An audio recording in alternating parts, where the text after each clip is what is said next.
Hi friends, அழகே அழகு serial upcoming எபிசோடுக்கான review பார்ப்போமா? நம்ம மதி வந்துட்டு சும்மாவே இருக்கக்கூடாது வீட்டில், எப்படியாவது ஏதாவது ஒரு வேலைக்கு போயே ஆகணும். போன வேலை போனதாகவே இருக்கட்டும், இன்னொரு வேலை எப்படியாவது தேடி கண்டுபிடிக்கணும் அப்படின்னு சொல்லிட்டு ஒவ்வொரு நேரமும் லேப்டாப் வச்சு ஏதாவது ஒரு இன்டர்வியூக்கு வந்து பார்த்துட்டே இருக்காங்க, வேலை கிடைக்காதான்னு சொல்லிட்டு.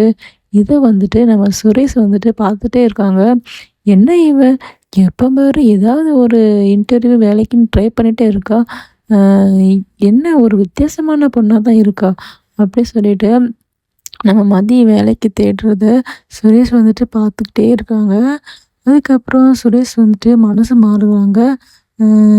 இல்லை பாவம், எப்படியாவது போன வேலையே நம்ம வந்துட்டு இவளுக்கு திருப்பி வாங்கி கொடுக்கலாம், இவளுக்கு எப்படியாவது நம்ம வந்து ஒரு சர்ப்ரைஸ் கொடுக்கலாம், அப்படியாவது நம்ம மனசை புரிஞ்சுக்கலாம்னு பார்ப்போம் அப்படின்னு சொல்லிட்டு சுரேஷ் மதி வந்து பார்த்த வேலையை எப்படியாவது வாங்கி கொடுக்கணும்னு சொல்லிட்டு அந்த வேலையை திருப்பி மதிக்கு வாங்கி கொடுத்துட்றாங்க.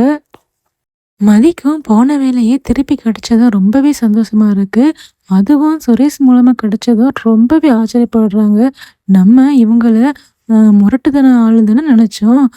ஆனா போலீஸ் சட்டைக்குள்ளேயும் ஒரு குணம் இருக்கிறது இப்பதான் தெரியுது. பரவாயில்லையே, நம்ம மேலேயும் அக்கறை எடுத்து பாசம் எடுத்து நம்ம ஆசைப்பட்ட வேலை போயிட்டே நினைச்சு நம்ம கவலைப்பட்டுட்டு இருக்கும்போது அதே வேலையை நமக்கு திருப்பி கொடுத்துட்டாரே, பரவாயில்லையே அப்படின்னு சொல்லிட்டு மதி வந்துட்டு ரொம்பவே சந்தோஷப்படுறாங்க. அப்புறம் பார்த்தீங்கன்னா, மதி வந்துட்டு சுரேஷ்கிட்ட, "நீங்களாம் இப்படி சத்தியமா நீங்க இப்படி இருப்பீங்கன்னு நான் நினைக்கவே இல்ல. அ எப்படி நான் போன வேலைய எனக்கு திருப்பி குடுத்துட்டீங்க?" அப்படின்னு கேட்குறாங்க. அதுக்கு சுரேஷ் வந்துட்டு, "இல்ல, நீ எப்ப பாரு லேப்டாப் வச்சு ஏதாவது ஒரு வேலை கிடைச்சிராதா சொல்லிட்டு தேடிக்கிட்டே இருக்க. உன்னை பார்க்குறதுக்கு எனக்கே பாவமா இருக்கு. அதே சமயம் ஆச்சரியமாவும் இருக்கு. எந்த பொண்ணும் இப்படி இருக்க மாட்டா. சில பொண்ணுங்கள்லாம் கிச்சனுக்குள்ளேயே கிடந்துக்கிட்டாலும், ஆனா நீ ஒரு வித்தியாசமான கேரக்டரா இருக்க.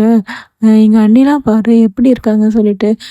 ஆனா உன்னை பார்க்கும்போது எனக்கே ரொம்ப ஆச்சரியமா இருக்கு. அதனால தான் நீயும் என்ன மாதிரி வேலைக்கு கண்டிப்பா போய் ஆகணும்னு சொல்லிட்டு, நீ ஆசைப்பட்ட வேலை, அதுவும் நீ பார்த்துட்டு இருந்த வேலை, போன வேலைய உனக்கு எப்படியாவது திருப்பி கொடுக்கணும்னு சொல்லிட்டு நான் உனக்கு திருப்பி கொடுத்தேன். இதில என்ன இருக்கு? அப்படி சொல்லிட்டு சுரேஷ் சொல்லவும், மதிக்கு வந்துட்டு ரொம்பவே ஆச்சரியமா இருக்கு. ச்சே! பரவாயில்லையே! இந்த மனுஷன நம்ம தான் தப்பா நினைச்சிட்டோமோ! அ அத்தை மாதிரி இல்லையே! ஒரு வித்தியாசமான கேரக்டரா தான் இருக்காரு. ஒருவேளை நம்ம இவர்கிட்ட வம்பு இழுத்ததுனால தான் இவர் வந்து மோசமா நம்மகிட்ட நடந்துருப்பாரா? அப்படி சொல்லிட்டு மதி யோசிக்க, அப்புறம் பார்த்தீங்கன்னா, மதிக்கு வந்துட்டு ரொம்பவே சந்தோஷமா இருக்கு இல்லையா? வேலை கிடைச்சிட்டு அப்படி சொல்லிட்டு, தங்கராஜ் ஒரு பக்கம் வந்துட்டு நம்ம சுரேஷ்கிட்ட, "நீ தான் மதிக்கு அந்த வேலைய வாங்கி குடுத்தியா? எதுக்கு இப்படி பண்ண? நீ என்ன நினச்சிட்டு இருக்க? உன்ன அவ எந்த அளவுக்கு அவமானப்படுத்தியிருக்கான்னு உனக்கு தெரியும்ல. அப்படி இருந்தும் அந்த வேலைய நீ அவளுக்கு வாங்கி குடுத்தியா? என்ன சுரேஷ், ஏன் இப்படி பண்ண?" அப்படின்னு கேட்க, அதுக்கு சுரேஷ் வந்துட்டு, இல்ல மாமா, மதி வந்துட்டு ரொம்ப நல்ல பொண்ணு. அவ கேரக்டர் எப்படியோ எனக்கு தெரியல. அ எதிர்த்து எதிர்த்து பதிலுக்கு பதில் பேசுறா. ஆனா வேலைன்னு வரும்போது ரொம்பவே ஒரு தைரியமாவும் இருக்கிறா. அந்த மாரி பொண்ணுங்கலாம் பார்க்குறது ரொம்ப கஷ்டம். எப்படியாவது வேலை பார்த்துரணும்னு சொல்லிட்டு உறுதியா இருக்கா. டெய்லி நைட்டு வந்துட்டு தூங்கவே மாட்டிக்கா. ஏதாவது ஒரு இன்டர்வியூ வந்துட்டு கிடைச்சிராதான்னு பார்த்துட்டே இருக்கா. எனக்கு அது பக்கத்துலயே இருந்து பார்க்க பார்க்க எனக்கு ரொம்ப கஷ்டமா இருந்துச்சு. சரி, போன வேலைய அவளுக்கு திருப்பி குடுப்போம், நான் குடுத்தேன். இதுல என்ன இருக்கு? சாதாரணமா ஒரு சின்ன ஹெல்ப் தானே. ரோட்ல போற வரவங்களுக்கு கூட நம்ம ஏதோ ஒரு வகையில ஹெல்ப் பண்றோம். கல்யாணம் பண்ணி ரூம்ல என் பக்கத்துலயே இருக்கா. வேலை போனத நெனச்சு ரொம்பவே ஃபீல் பண்றா. சிம்பிளா ஒரு ஹெல்ப் தானே மாமா, இதுல என்ன இருக்கா? அப்படின்ட்டு சுரேஷ் சொல்ல, அப்புறம் பார்த்தீங்கன்னா, தங்கராஜ் வந்துட்டு, "என்ன இவன் இப்படி மாறிட்டான்? சுரேஷு நீ சரியில்ல. அவ வந்துட்டு உன்ன கை நீட்டி அடிச்சிருக்கா. அப்படி இருந்து நீ வந்து அவளுக்கு வேலை வாங்கி குடுத்தியா? என்ன நீ இப்படி மாறிட்ட?" அப்படின்னு கேட்க, அ சுரேஷுக்கு வந்துட்டு, "அதெல்லாம் ஞாபகம் இருக்கு மாமா. அ அத நான் மறப்பேனா? அ இப்ப எவ்வளோ நாள் ஆனாலும் அத நான் மறக்கவே மாட்டேன். அதுக்கான பதில் வந்துட்டு நான் அவளுக்கு கொடுத்தே தீருவேன். நீங்க வந்துட்டு பயப்படாதீங்க. நான் மாறலாம் செய்யல. ஜஸ்ட் அவளுக்கு நான் ஒரு ஹெல்ப் பண்ணேன் அவ்வளோதான்." அப்படின்னு சுரேஷ் சொல்ல, உடனே தங்கராஜ் வந்துட்டு, "இல்ல சுரேஷு, நீ இந்த மாரி பண்ணா அவளுக்கு ரொம்பவே தொக்காயிரும். அ நீ அவளுக்கு வாங்கி குடுத்த வேலைய நீ திருப்பி வந்துட்டு வாங்கிரு. அவ வேலைக்கு போகாம வீட்ல இருந்தா தான் அடங்குவா. சொன்னா கேளு." அப்புறம் பார்த்தீங்கன்னா, சுரேஷ் வந்துட்டு, "இல்ல மாமா, அப்ப வந்துட்டு வேலைக்கு போகாம வீட்ல இருந்து முடங்கி கிடக்கணும்லாம் நான் வந்துட்டு ஆசைப்படல. நான் அந்த மாரி பையனும் கிடையாது. ஒரு சில கேரக்டர் அவட்ட பிடிக்கல அவ்வளோதான். நீங்க சொல்ற மாரி அவ வேலைக்கு போய் வீட்டுக்குள்ளேயே முடங்கி கிடக்கணும், அண்ணி மாதிரி கிச்சனுக்குள்ளேயே இருக்கணும்லாம் நான் ஆசைப்படல. விடுங்க பார்த்துக்கலாம்." அப்படின்ட்டு சுரேஷ் சொல்றாங்க. அதுக்கு தங்கராஜ் வந்துட்டு மனசுக்குள்ளேயே, "இவன் ரொம்ப மாறிட்டான். ஒருவேளை அவ மாத்திட்டாளா? முன்னாடி மாதிரி இல்லையே! எதுக்கு இப்படி இருக்கான்?" அப்படின்னு சொல்லிட்டு தங்கராஜ் யோசிக்க, "சரி, சரி விடு, விடு. நான் உன்கிட்ட ஒரு முக்கியமான விஷயம் பேசணும் பார்த்துக்க. உன் அக்கா எப்ப பாரு யார்கிட்டயாவது ஃபோன் பேசிக்கிட்டே இருக்கா. இந்த வீட்ல அந்த மாரி ஏதாவது நடக்குதா? மதி எப்படி? நீ கொஞ்சம் வாட்ச் பண்றியா? எனக்கு ரொம்பவே டவுட்டா இருக்குன்னு" தங்கராஜ் வந்துட்டு சுரேஷ் கிட்ட சொல்றாங்க. "என்ன சொல்றீங்க? எப்ப பாரு அக்கா ஃபோன் பேசிட்டே இருக்காளா? நான் ஒர்க் போறதுனால இதெல்லாம் கவனிக்கிறது இல்லையே."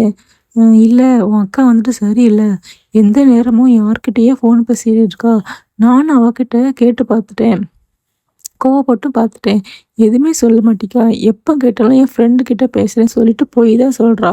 ஆனா அவ பொய் சொல்றாங்கிறது அவ முகத்திலேயே தெரியுது. எப்படியாவது கண்டுபிடிக்க நானும் அவ செல்ல கேட்குறேன். ஆனாலும் முடியல. நீ தான் எனக்கு வந்துட்டு ஹெல்ப் பண்ணணும்." சுரேஷ் வந்துட்டு, "இதில நான் எதுக்கு மாமா என்ன ஹெல்ப் பண்றதுங்கவும், இல்ல உங்க வீட்ல உள்ளவங்ககிட்ட தான் யார்கிட்டயோ பேசுறோன்னு எனக்கு டவுட்டா இருக்கு. ஒருவேளை மதிமலர்கிட்ட பேசுறாளா?" அப்படின்னு கேட்கறதுக்கு, "அவங்க 2 பேர்கிட்டயும் பேசுறதுக்கு என்ன இருக்கு மாமான்னு" சுரேஷ் சொல்ல, அதுக்கு தங்கராஜ் வந்துட்டு, "இல்ல 3 பேரும் சரியில்ல. அ அதுவும் என் பொண்டாட்டி ரேவதி சுத்தமா சரியில்ல.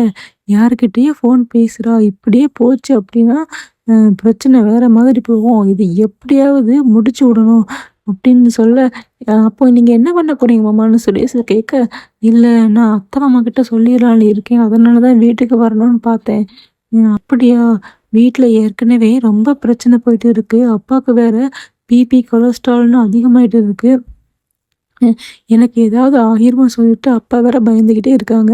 நீங்க இந்த நேரம் பார்த்து அக்கா பண்ற பிரச்சனைய சொன்னீங்கன்னா, தேவையில்லாத பிரச்சனை தான் வரும்.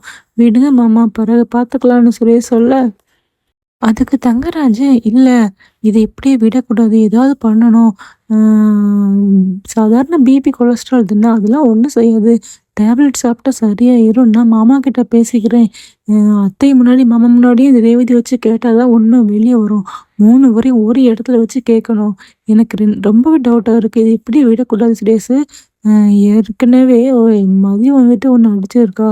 போற போக்க பார்த்தா ரேவதியும் அதே மாதிரி ஆயிருவா போல.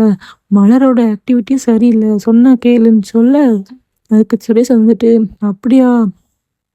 சரி, நீங்க ஃபர்ஸ்ட்டு அம்மாட்ட சொல்லி பாருங்க. அதுக்கப்புறம் கண்டுபிடிக்கலாம்னு" சொல்ல, "அப்பாவுக்கு ஏற்கனவே உடம்பு சரியில்லாம இருக்கு. நீங்க என்ன பண்ணலான்னு பார்த்து பண்ணுங்கன்னு" சுரேஷ் சொல்றாங்க.